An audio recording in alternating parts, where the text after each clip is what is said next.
Hello, everyone. Welcome to Being Patient's live talk. This is Nicholas Chan, reporter with Being Patient. And today we'll be speaking with Patti LaFleur, who is a caregiver for her mother, Linda LaTurner.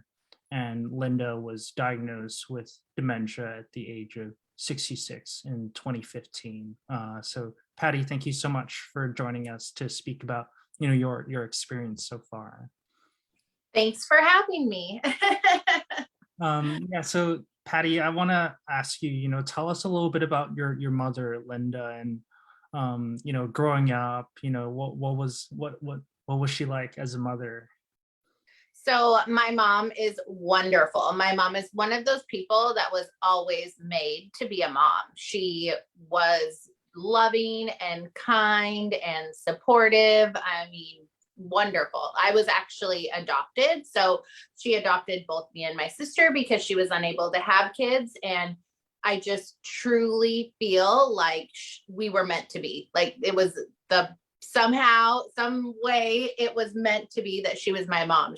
All of the positive qualities that I have, I got from her 100%. She's just always supportive and always making sure that we were loved and cared for. I never doubted that she loved me and she was going to support anything that I was into or interested in. She was just my biggest cheerleader.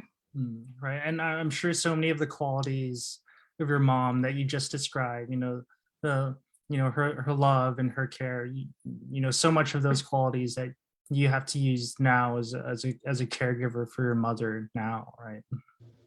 Totally. A lot of people are like, oh, how are you so patient? Or how are you so kind? And I'm like, I had the best role model. I just apply what she applied for me, what she thought was great caregiving for me as a child. I just get to give it back 100%. It's such an opportunity. Right. So, Patti, let's go back in time a little bit and speak about, some of the early symptoms of dementia for your mother. Can you tell us a little bit about, first, like what was your situation like? Because, you were a kindergarten teacher, you were juggling a lot of different things in your life.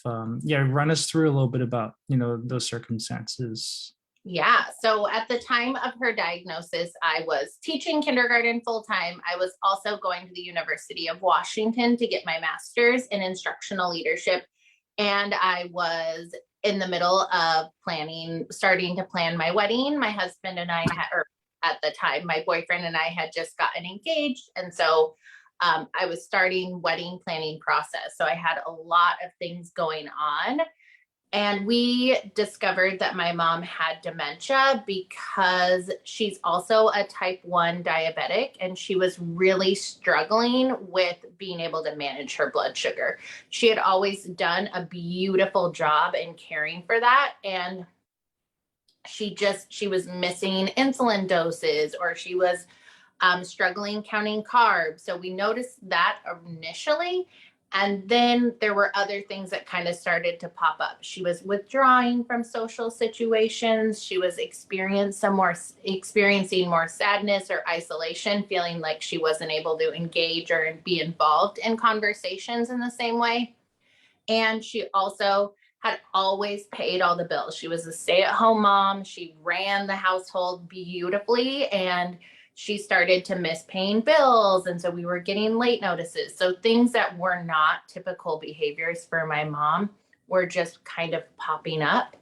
So then my dad and my mom went to her primary care physician. And then that is when she got the diagnosis. Well, initially it was, mild cognitive impairment, and then followed up with an MRI where we discovered that she had some plaques or different, parts of her brain were losing some of their functioning in a bunch of different areas. So that's when she got the diagnosis of mixed dementia. And I think that was closer to like 2016, right around the time I got engaged. Got it. And initially it was your father who helped who was your father, your mom was living with your dad, and your dad Yep. was caring for her. And then ultimately, your dad was also diagnosed with dementia in 2020. What was that like for you? I mean, that must have been so tough to have, both parents living with dementia. Yeah, it was very challenging. At first, my mom didn't need a ton of support when my dad was caring for her. Just some support with her insulin, some support with, day-to-day functioning. But by the time that I really stepped in and was helping my parents in their house, and then ultimately her moving in with me, she was requiring a lot more help with day-to-day tasks, with going to the bathroom and showering and all of those things. And so it was hard because my dad was exhibiting a lot of like he was trying to self-preserve, right? He was trying to not lose, like not lose his independence as well, because he had watched his wife go through this. And so he was doing a lot of things that made it appear that he was fine. And as I was spending more time with both of them, but specifically even with him, I noticed that there were other things going on that weren't just normal, typical part of aging.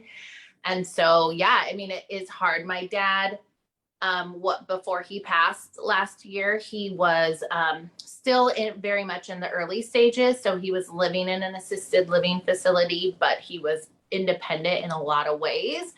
So we were still able to have lots of conversations. He was still able to use the phone and even do video calls. So he was definitely had not progressed as far in his dementia, but still they both required me to be handling everything: finances, doctor's appointment, driving, errands. I mean, the list goes on because they both had lost those pieces of independence. Right, and it was only recently that you quit being a kindergarten teacher. Yeah, that must have been, again, like very challenging for you to balance being, a kindergarten teacher and taking care of both of your parents, right? Definitely. It was crazy. There was a lot. It was just a lot. And I mean, ultimately, it's why I decided not to continue with teaching, because I didn't feel like I could give 100% to my parents or 100% to the kids in my classroom. And so I was giving about 75% to both of them. And that just didn't feel fair to anyone. And even then, my only break was working, right? And working is not, I mean, working around 25-year-olds is not a break. I mean, it's fun, but it's not a break. So balancing all of those things, this last school year, I just decided that I needed to just focus on being the full-time care partner for my mom. And she requires 24/7 care. So I'm able to now give her 100%. Right. And I read a blog that you wrote. You actually prefer the term care partner over caregiver. Why is that? Yeah, I just fully believe that it's a partnership. This is not just a one-way street, right? I'm not just giving and giving and giving and giving to my mom. It's mutual. There are some days where I am giving a lot more, but she is constantly giving back. And to me, I am a big believer in intentionality in language. And I think that by using a term like care partner and being really intentional with how I define our relationship, it's able to help me find the joy and find the ways that she is giving back to me. Every day there's reciprocation, even if it's a smile or holding my hand, or even more internal for me. Like, this is definitely a partnership and not something that I'm just doing to her. We're equal in this partnership. Right. It's a two-way street, right? You give and your mom gives as well, right? Yeah, totally. And we just, yeah, it would, if it was just me or if it was just her, there wouldn't be a partnership, but there's both of us and we're working together to live both of our best lives. Got it. And, as I mentioned, before this interview, I really wanted to talk to you about some of the points you made in a blog post for the Alzheimer's Association. And one of the points that you made was the importance of, doing your best to find joy. Tell us a little bit about, how you do your best to find joy in caregiving in your daily life, and whether you have any advice for others who are along a similar path. And Yeah, well, we just find joy every day. Every day there's something to celebrate. Every day there's something to be excited about. We have fun every day. We laugh every day. We dance. I mean, we do art together. We bake together. It's just, what is life without joy? I feel like there's so much stigma around the words like dementia and Alzheimer's, as this is a death sentence, or your life is over, or it's just terrible and miserable. And yeah, it's hard. I'm never going to say that I want everyone to have dementia, right? Like, that's not the case. But when you are living with it, you can choose to be negative and choose to find all of the things that are hard about it, or you can find the moments of joy. And we do everything. Like, we do everything together. I take her on vacation. I don't let dementia be the thing that stops us from having fun. And that's why I'm constantly posting about it and talking about it and sharing videos and just really raising awareness, because there is so much joy in it. We get to laugh together. It's a different relationship, 100%, but it is still a positive relationship. So my biggest advice to other caregivers, care partners, is find things that you can do together, do activities together. And it's not about the activity itself, it's about the experience. And just don't hold too tight to some product or some deadline or some sort of, it has to look a certain way, but just experience things together. Think of the things that you loved about your loved one before, or you did with your loved one before, and find a way to still do those together. Because I can tell you that we do art all the time, and 90% of the time I'm like, okay, we're going to stick this here. And she just puts it anywhere, right? Or she'll like sing to the little piece. Like, if I got so caught up in the fact that it needed to be a certain way, then it would be hard to find joy. But if you just go with it, you will laugh and laugh and laugh. and for instance, you took your mom on a trip to Disneyland too, right? Yeah, we just went to Disneyland. I mean, it didn't end up super great because she ended up getting sick, but that could have happened even before dementia, right? We had a great 3 days. Right. And then your second point is to find time for yourself. And this is, this advice is one that so many, experts and caregivers say it's important to find time for yourself. But in practice, it can be so hard to do. Yeah. So how about for yourself? How do you find time for yourself to, replenish, and what's your advice and for other people? Yeah.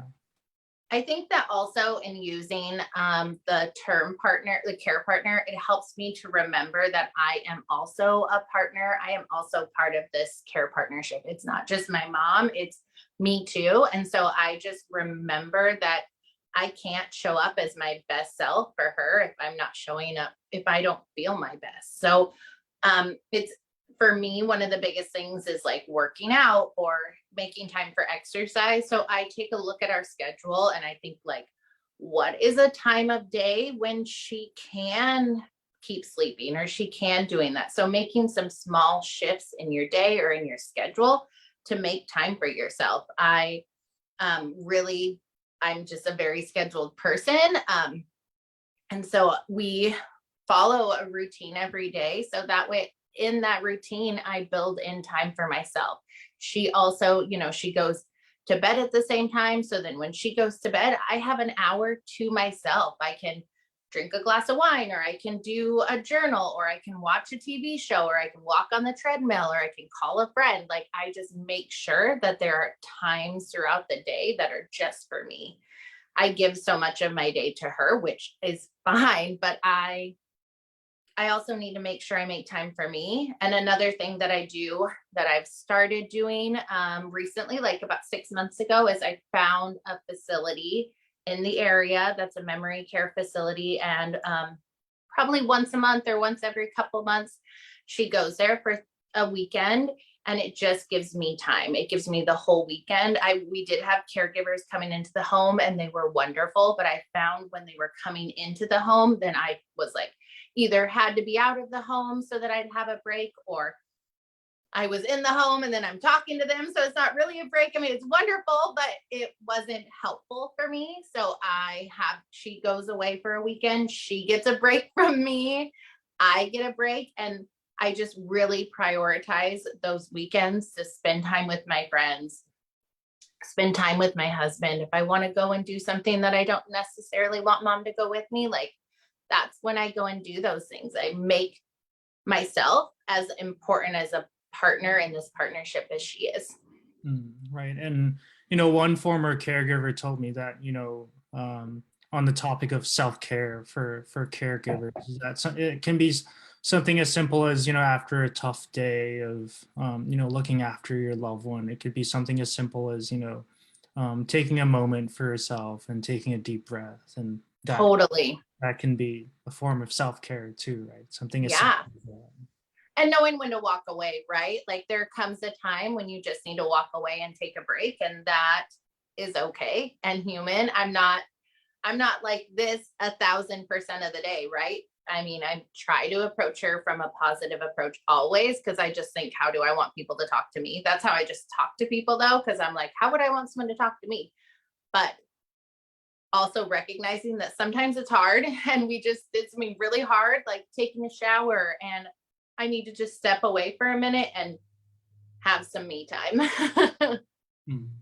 And then your third point in the blog is to seek a support system. Again, this is one that we often hear, and I was wondering, what are some of the concrete steps that you've taken in like your own life that have really helped you build a support system around both yourself and your mother? Yeah, I think that there's a couple things I would say for that. One is kind of like the people in your life, like your friends and your family that are currently already in your life, is just communicating to them what you're going through. I think that one of the biggest pieces for me is that all of my friends are completely aware of what I'm going through. I talk to them about my mom. They spend time with me and my mom. I'm very open on, like, I may make a plan with you and it may include my mom, and things can come up, and they understand that because I've been forthright in my communication and in my needs. Like, they'll often be like, how can I help you? And I'm like, you can help me by bringing me a cup of coffee today. I'm having a rough day. Like, just really being transparent in what my needs are has really helped my friends who don't understand what I'm going through, even though they're the most amazing friends and I have the most amazing husband, but it's not their mom. They're not living this, so they don't necessarily understand it, which is fine. So just really being transparent in what I need and what I'm going through. And then I also would say that there are a lot of other people, I mean, going through the same thing. I mean, there's like a crazy amount. They say, I think the new statistic is 6 million people living with dementia and Alzheimer's, I think is what I saw. But so there's a lot of people that have loved ones that they're caring for, or they know, and there are a lot of wonderful support systems online. I started sharing my journey on Instagram, not even intentionally, and I just started connecting with people that were going through the same thing. I had attended some support groups, which were lovely and wonderful, but they were not in their 30s going through the same thing. And the people that I have met through online support systems, online resources, more millennial type caregiving resources have been some of the best connections that I've made. They get it. We talk daily. I have something coming up, I've been contemplating when is it time for hospice, and I have friends that I have connected with, so I can ask them and they can share their experiences. And I think even if you find one person through an Alzheimer's Association support group or any other sort of support group, I think if you can find one other person that you can connect with that understands it, I think that goes a long way in helping you. It just sometimes it's nice to know you're not alone, right? I felt like, wow, does anyone else know what's going on? Like, has anyone else experienced this? And yes, a lot of people have experienced it. And sometimes they're just the best people to connect with because they get it. Right. And you yourself have actually formed a Facebook online support group too, right? Yeah, I just have a little one. It's I have a little Facebook group for young caregivers because I noticed that there just wasn't a lot of like support groups that were geared just to people that were in my age range. And I think that there are a lot of different difficulties that come with being a spousal caregiver or being a younger caregiver or any of the caring for a parent, caring for a grandparent, caring for mom, caring for dad. So I just was like, I don't see any group on Facebook that I really feel like I identify with. So I just created one. And what's the name of the group's name? Young caregivers of loved ones with dementia. Got it. And for anyone who's interested, they can look into it, right? Yep, they can totally join. And the more the merrier. And Patti, is there anything else, last few thoughts that you'd like to add in terms of advice for caregivers that we haven't talked about yet? I would just say, I mean, for me, the biggest thing is just remembering that you're a part of the partnership. I mean, I just can't reiterate that enough. If that means, seeking therapy or professional help or calling the Alzheimer's Association or whatever that looks like, just don't lose yourself. It's so easy. I'm going to be fully transparent. I started caring for my mom. COVID hit, we were all isolated, right? But my mom has dementia and diabetes and is in her 70s. Like we shut down, because I was too afraid that something was going to happen to her. So I didn't take a break, besides working, I didn't take a break. And it was wonderful and I would do it again, but I felt really lost. I didn't really know. I knew who teacher Patti was and caregiver Patti was, and I didn't know who Patti was anymore. And it happened so quickly. So, my biggest advice is just remembering that you're also important and valued, and your loved one, although they might not be able to say it, would want you to be valuing yourself as well. Well, thank you so much, Patti, for sharing your insights and your story. And for our audience, if you miss any of this live talk, we'll have a recording on our YouTube channel as well as a transcript on our website. And if you haven't signed up to our newsletter yet, don't forget to sign up on our website. Thank you again, Patti. Bye. Thank you.